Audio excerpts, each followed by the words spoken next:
Hey everyone, welcome back to the channel Learn with Sakshi. In this video, I will show you step by step how to install Ubuntu Linux on your system. So let's get started with the installation of Ubuntu. Firstly, let's begin with step 1, enabling WSL. What is WS?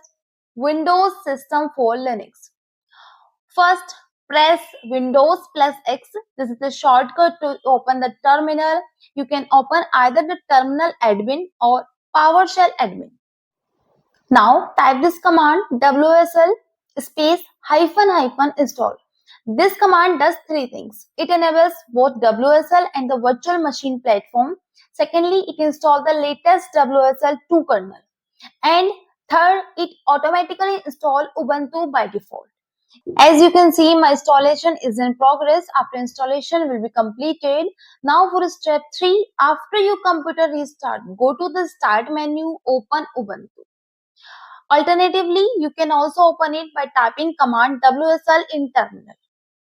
When the Ubuntu runs for the first time, it will finalize the installation and then ask you to create a username and the password. So I am creating the new password. My username is Sakshi and now I am setting my retype user password.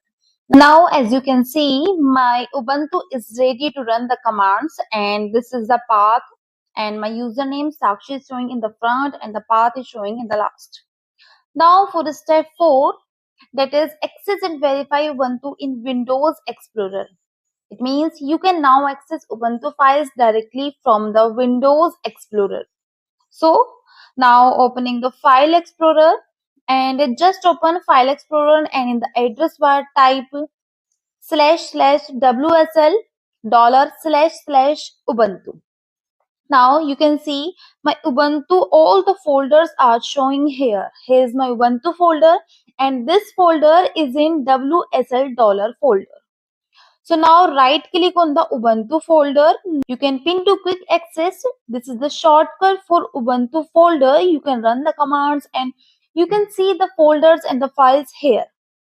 And that's it. You have successfully installed and accessed Ubuntu Linux. You have just to open Ubuntu app, search Ubuntu, and this is the Ubuntu terminal. You can run the commands directly here. If this tutorial helped you, don't forget to like the video, subscribe and share it with others who might find it useful. Thank you for watching.